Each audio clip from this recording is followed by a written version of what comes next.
This video is going to walk through the Excel version of the Repeated Measures Capacity Assessment Discussion and Note-Taking tool. Right now, you'll see on the screen that this is the SCA version, or the State Capacity Assessment version. We also have these created for all of our other capacity assessments, including Driver's Best Practice. They're all set up in a similar fashion. However, I will point out a few differences and details, just so when you go to use one of them, you're more familiar with it.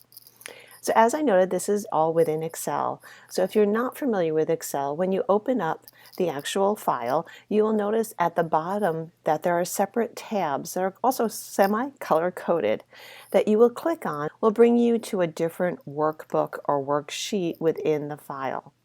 The first time you use this tool, you will enter into the Time 1 Discussion Data Entry tab, which is where you're going to record all the information that you're hearing. So as a note taker, you really will be only typing into one tab each time you use this measure. Time 1 would be the one that you use the first time. If you scroll over, and that's color coded as green tabs. If you scroll over further, you can see that there's an orange tab. So this one, now when I click on it, is your time 2. So the second time you come back with whichever respective capacity assessment, you would enter your scores and data on here.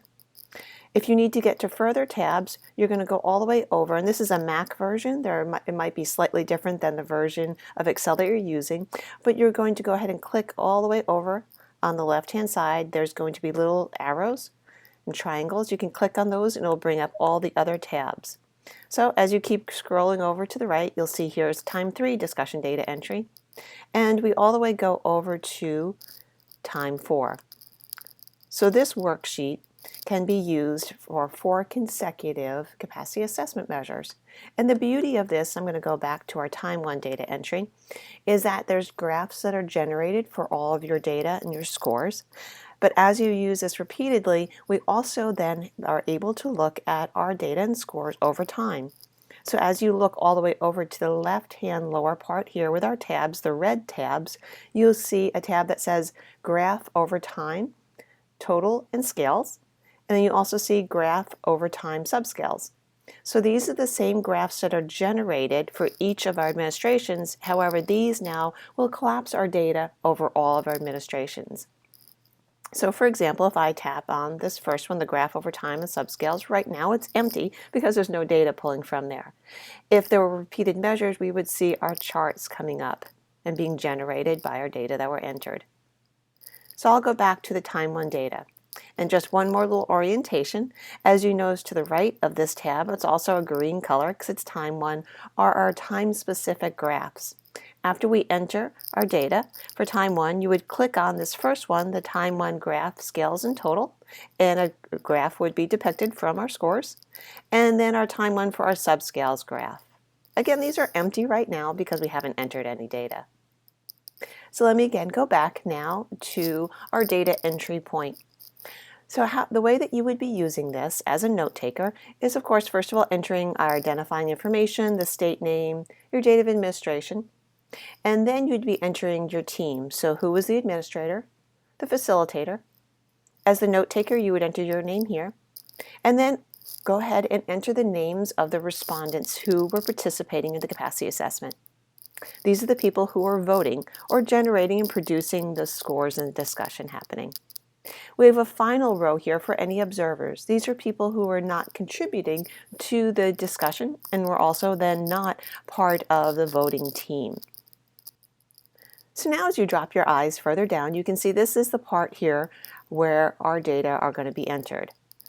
So we have the SCA item number, the actual item, and then any comments that were in discussion that happened. So this is really the rich part of our capacity assessment. So as the note taker, this is the spot, the column for comments, where you're going to capture any discussion, any critical points, or any things that you want to remember that might help you in your action planning. So this is really a text entry part here. As you scroll further to the right, you'll see that there's separate columns here for your first vote, second vote, and final score. If you're not familiar with capacity assessments, we go through a consensus scoring process where everyone will use some type of a nonverbal process, whether they're holding up fingers, whether they're holding up cards, and some of our teams actually have electronic voting systems. But the idea is they read the item, they go ahead, they read the scoring rubric, and then everyone casts their vote at the same time. It can either be a 0 or 1 or 2, as you see depicted here in these sub-columns. Your job as a note taker is to, in these columns, record the number of people who scored the item a 0, similarly, the number of people who scored the item a 1, and the number of people who scored that item as reflecting a 2. If there was not consensus on the first vote, the team will have some discussion. Again, you're going to want to record that in the comments section, and then the facilitator will call for a second vote. Your job as a note taker during this point now is just as you did with the first vote, to go and record the number of people who recorded the 0, 1, or a 2. After the team has gone through the voting process, you as a note taker are going to record the final score. In this column now, you are going to enter either a 0, a 1, or a 2. So for example, if the consensus scored the item as a 1, you would go ahead and enter a 1 in this column. So just a quick review, these columns for the first and second votes, you as the note taker are just recording the number of people. So you might have had 3 people who scored it a 0, 2 people who scored it as a 1, and maybe no one scored this as a 0. Because there was not consensus over the scoring of this item, the team then would go through a discussion process and then vote again. At this point now, you're going to record again the number of people who scored the items. So at this point now, we had 5 people, or the whole team, score this item as a 0. So you would enter the 5 to reflect the number of people who scored that a 0, and move over to the final score column where you would enter and record their final score, which was the consensus score of 0. You will continue through this process throughout the items of the capacity assessments. Again, the items will differ depending on which capacity assessment that the team is using. You can see you can scroll through all of the items and the headers will stay there, so it makes it easier for you to know which column you're entering your data in. When the team is done scoring the final item, you will then click on the graphs. These graphs will then generate final scores for the team to be able to see, to be able to help guide them in action planning. I'll now go ahead and we'll open up a sample one so you can see what that would look like. Okay, so now you can see that there's information entered in all of our top rows here. So as you scroll through here, you can see the various scores and comments recorded, all the way down to the final item. Now, to look at the graph that's generated from these data, go ahead and click on the Time 1 Graph Scales and Total. And you'll see that your information, your date of administration, your state department name, which was what was entered on our data sheet. I'll go back. So you can see it said your state department. So let's change this just so you can see how it changes.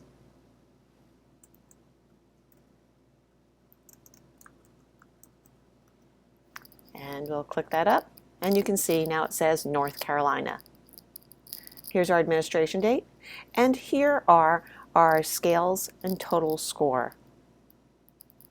To look at the subscales, we'll click on the tab to the right of that one, and now we also see our same data with our transferring information.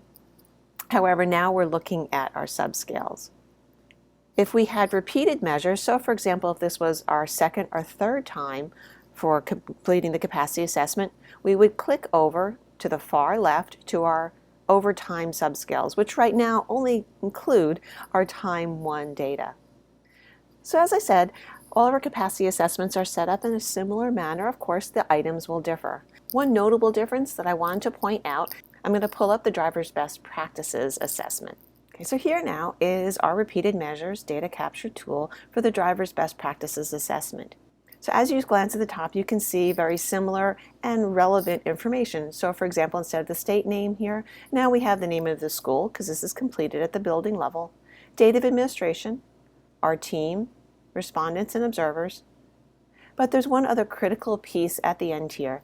Now we're asking for you to also enter the focus of the driver's best practices, including the start date of the innovation. So if you are focusing your driver's best practice assessment on PBIS, you might enter PBIS and then say you started that in August of 2016. You would just enter that in parentheses following the name of the innovation. The other slight difference with our driver's assessment is that there's information you might want to record that actually doesn't result in a score. So for example, our first area within the driver's best practices is focusing on selection. And it asks you to record what the team says about their selection process. Each of the drivers, which are the focus of the driver's best practices, start out with these two non-scored items. I hope that this has been a helpful video. Of course, if you still have questions, please contact us and we'll be glad to walk you through how to most effectively and efficiently use the repeated measures data capture tools for our capacity assessments.